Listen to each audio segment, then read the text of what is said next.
Ok, nous voici repartis donc dans nos textures avancées. Après avoir vu, notamment avec Crazy Bump, euh, comment on pouvait créer facilement des diffuses, des spéculars, des occlusions et autres, et ben nous allons appliquer ça à nos cargos. Donc, nouvelle composition, calque solide, vous avez l'habitude maintenant, et l'effet vidéo Element. Voilà, scène setup. Je vais faire un import pour aller chercher mon modèle 3D au format OBJ. Voilà, je suis dans le bon dossier. Il ne reste plus qu'à trouver ces fameux vaisseaux cargo. Voilà. Ok, import 3D, tic, le voici. Donc, comme je vous disais dans le tuto précédent, ce modèle 3D avait été fait avec une map euh, qui correspondait tout à fait au modèle, alors que les vaisseaux précédents, c'était une image qui pouvait aller, mais qui n'avait pas été fait spécialement pour ces vaisseaux-là. C'était plutôt une image généraliste, donc qui s'appliquait plus ou moins. Tandis que là, vous allez voir, on va y mettre la diffuse que nous avons créée dans Crazy Bump à partir de l'image qu'on possédait avec le modèle 3D. Voilà. Vous voyez que ça colle parfaitement alors qu'il n'y a qu'une seule image, qu'une seule diffuse. On n'a vraiment qu'un preset, rien d'autre.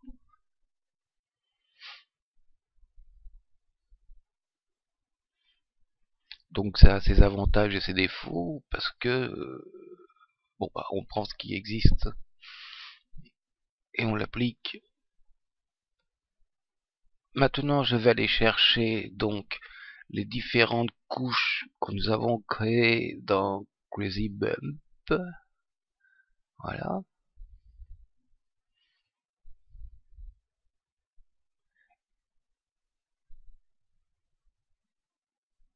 Et je vais aller chercher une lumière que qu'on voie mieux l'effet tout de suite.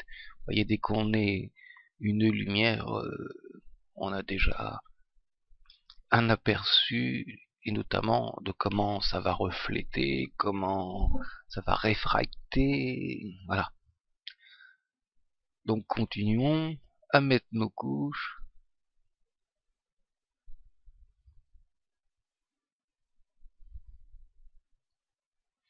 Ah oui, l'exercice c'est de toujours retourner dans le bon dossier, mais bon. Bon, là, sur cet exercice, j'ai travaillé sur mon iMac. Hein. Donc, c'est un iMac, un grand iMac, là, 32, euh, avec un i5 et une carte graphique correcte. Sinon, je travaille souvent avec une station de travail un peu ancienne, mais qui fonctionne encore très bien. Et une carte graphique Quadro, donc carte graphique professionnelle. Bon, pas les plus grosses parce que ça coûte une fortune, et avec un processeur Xenon, mais apparemment Element 3D joue surtout avec le processeur de la carte graphique pour essayer de faire la même chose dans des logiciels tels que 3ds Max ou Maya. Il faut de la puissance et du temps, Si on commence à faire des textures un peu complexes, avec des rendus un peu complexes, il y a des longs moments de calcul. Donc Element, en comparaison, est assez souple et assez léger. Bon, ça fait pas tout, mais on fait déjà des trucs sympas. Donc allons chercher nos couches et plaçons-les dans le panneau des textures d'éléments.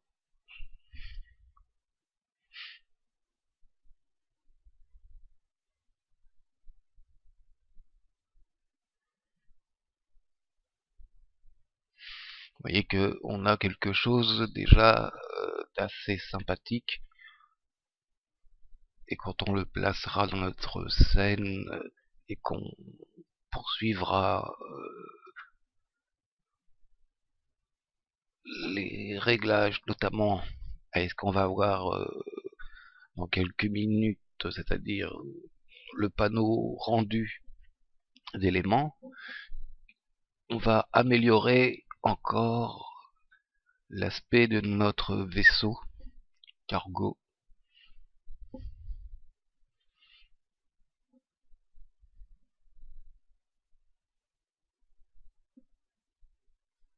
Voilà, donc on peut jouer avec le pourcentage de chaque couche et regarder ce que ça donne par rapport à ce qu'on souhaite comme résultat.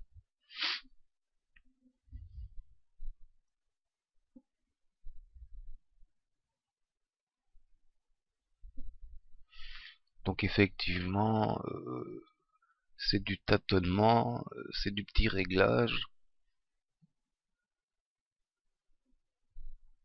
mais en même temps, bon, ça prend pas non plus un temps infini.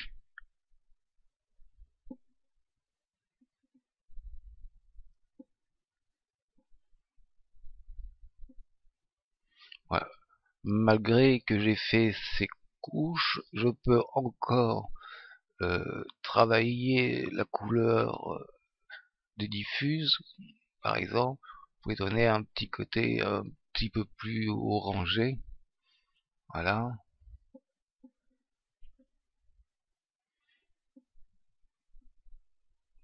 Vous voyez que c'est assez réaliste, assez sympa, quoi.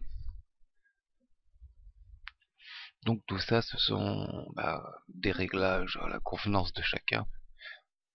Et je dirais que ça va jouer beaucoup en fonction des couleurs de la scène principale dans laquelle on va mettre nos vaisseaux et du choix de la lumière qui les éclairera. Voilà, donc là, on met tout un peu de orangé un peu partout.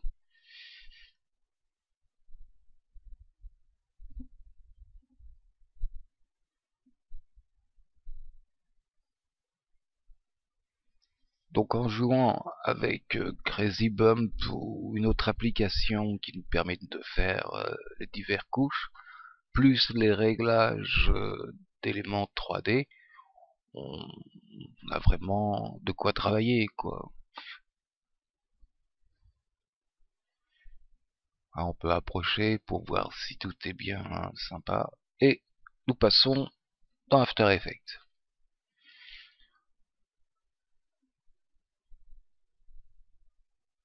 Alors, nous allons créer un calque nul. Moi, j'aime bien.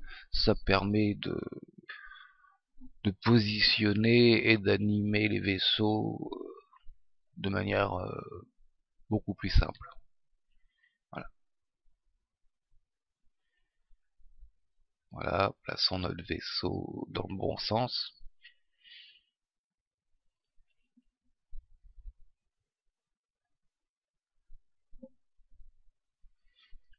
Tournons-le un peu vers nous. Voilà.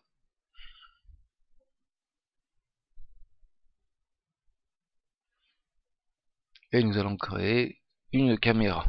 35 mm, c'est très bien.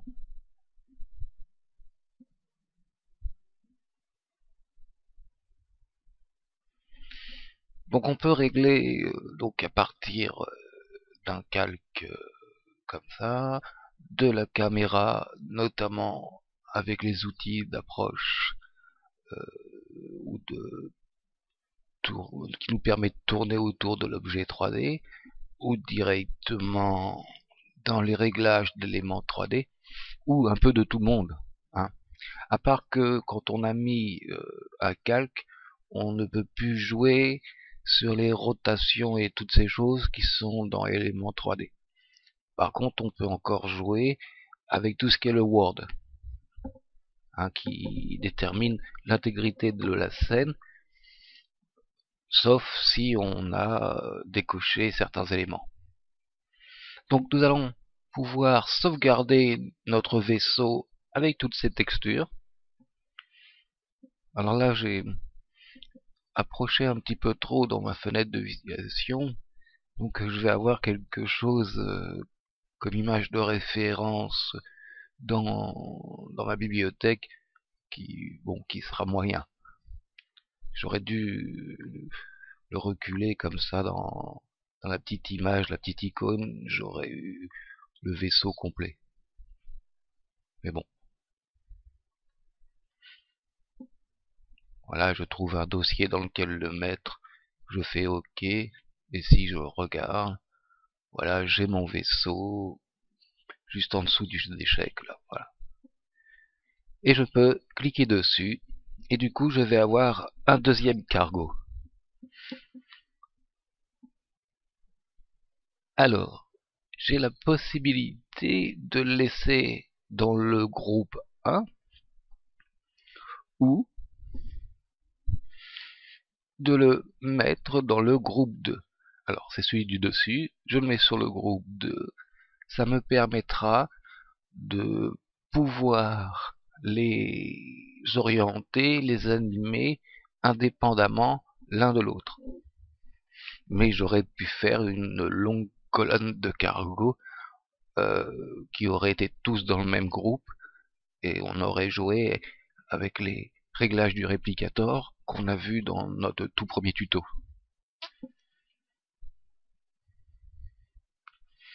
Voilà, pour celui-là j'ai créé aussi un calque nul, ça me permet de le positionner dans l'espace et voilà, pour que ça colle avec ma scène.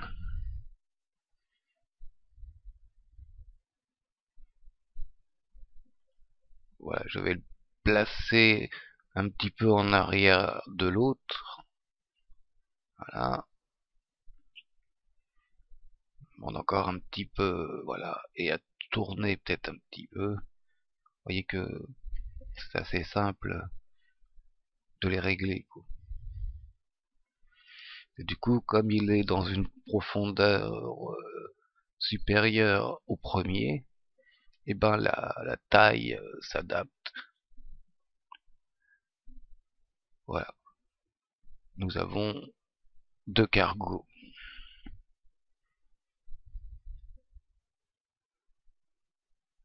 Alors cette histoire de groupe, elle est très sympa.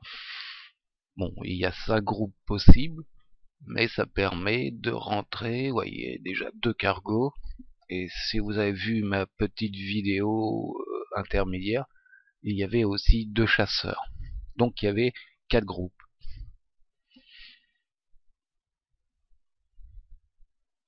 Et le cargo, bah, une fois que j'ai fait mes réglages de texture et compagnie, je le conserve dans Element 3D avec toutes ces textures et tous ces réglages sur lesquels éventuellement je peux revenir si quelque chose ne me plaisait pas ou que j'avais de nouvelles idées.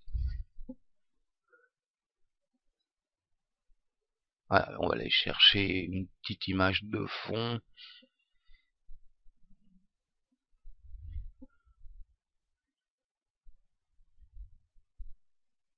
Alors, j'en ai beaucoup. Alors il faut que je trouve la bonne. Ah, retrouver une intéressante. C'est pour la démonstration.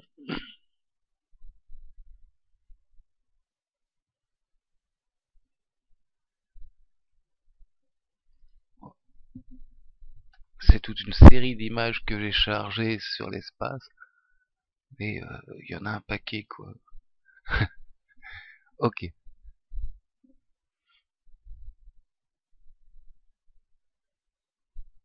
Alors, faut pas que je prenne tout ensemble. Voilà, si je mets une image d'arrière-plan, bon, c'est pas la meilleure. Voilà, ça nous donne un effet de profondeur.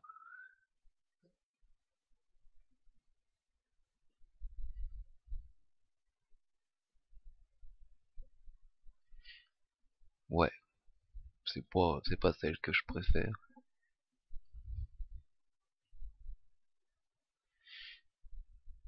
Ouais. Un peu trop noir sur blanc pour avoir quelque chose qui nous serve à régler les couleurs de, de lumière et du reste pour que je vous fasse une petite démonstration sur comment imbriquer tout ça dans une scène.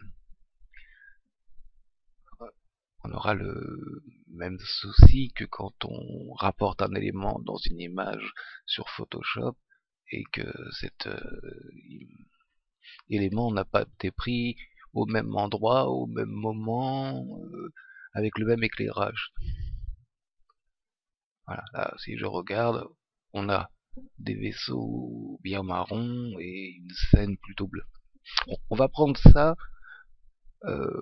juste pour le tuto. On trouvera une image de fond plus sympathique un peu plus tard. Donc là, j'ai mes deux cargos dans l'espace. Et je vais aller chercher donc à équilibrer toute cette scène. Donc, première chose, élément 3D nous permet de prendre ce calque pour régler un petit peu euh, la luminosité et la réflexion de nos cargos. On va aller chercher un type de lumière, celui-ci est un peu bleu. Alors, dark va être un peu sombre. On va prendre cinéma, voilà. Vous voyez que on est déjà moins orangé, on a des petits rappels du bleu de l'arrière-plan, c'est pas trop mal. Ensuite, mais nous y reviendrons sûrement dans les tutos, on a tout un tas de petits réglages possibles comme le motion blur et compagnie. Alors, il faut y aller cool, parce que là, on est dans la partie, je dirais, la plus gourmande d'éléments 3D en puissance. Mais on est vraiment dans ce qui va nous permettre, alors avec du tâtonnement, avec des retours, avec des essais, mais de finaliser la qualité de notre scène. Vous voyez que déjà, nos vaisseaux, ils ont pris une autre gueule. Euh, et on va tester tout ça, mais on y reviendra beaucoup plus en détail, je l'espère, dans un prochain tuto. Nous allons continuer notre aventure avec nos vaisseaux spatiaux, de quoi créer, je l'espère, un petit film de quelques minutes. Voilà, plaçons nos vaisseaux correctement avec la caméra. Et il nous suffit de faire une image clé au départ et d'augmenter l'approche de la caméra en fin de scène pour avoir déjà un premier mouvement.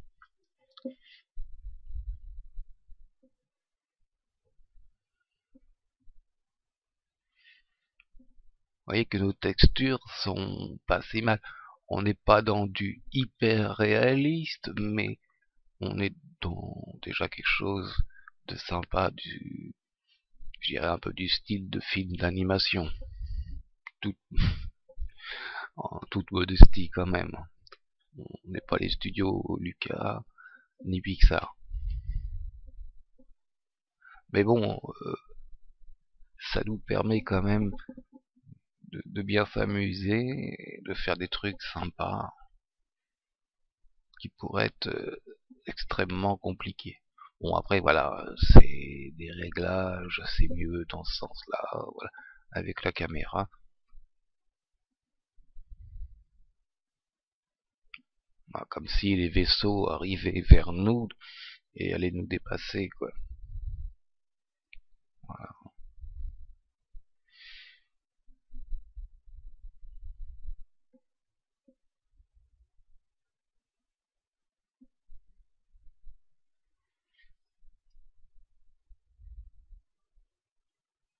Voilà, donc vous avez vu que dans mon petit film précédent, j'avais rajouté les deux vaisseaux, les deux chasseurs, pour, pour qu'ils se fassent la protection de mes cargos. Euh, J'avais choisi une aisselle qui faisait que mes cargos paraissaient pas très très gros par rapport aux chasseurs. J'aurais pu réduire l'échelle des chasseurs et ainsi faire voir que les cargos étaient très gros ou beaucoup plus gros que les chasseurs. Donc voilà, ça c'est des petits réglages. Euh, Après voilà, on peut orienter nos cargos, notamment avec l'outil calque, quelques nuls. Vous voyez que je peux les régler du coup tous les deux indépendamment l'un de l'autre. Si je les avais fait tous les deux dans le même groupe, ils auraient exactement la même animation.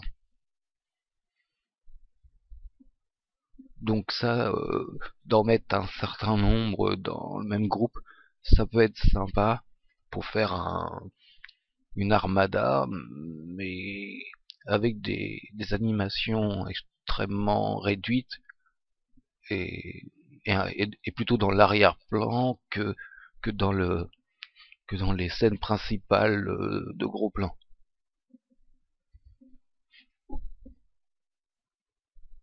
Mais pourquoi pas?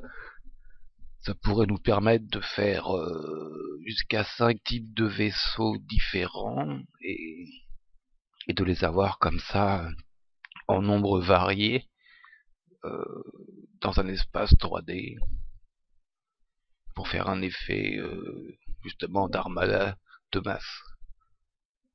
Voilà, donc après, il n'est plus question que de petits réglages. Voilà, pour vous montrer qu'on peut très bien, en plus, animer complètement nos vaisseaux.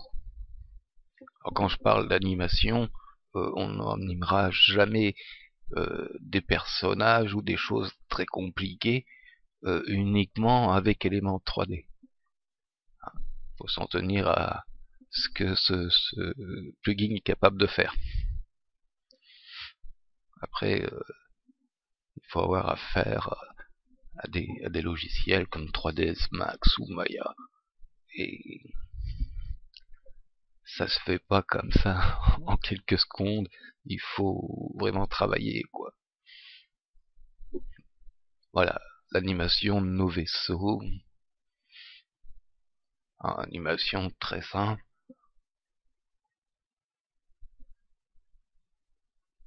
Voilà qui terminera ce tuto. Donc on aura vu que nous voulions améliorer nos textures, conserver celles-ci avec notre modèle, euh, mettre plusieurs vaisseaux, regarder un petit peu le rendu avancé et animer tout ça. Voilà, je vous souhaite bien du courage et bonsoir.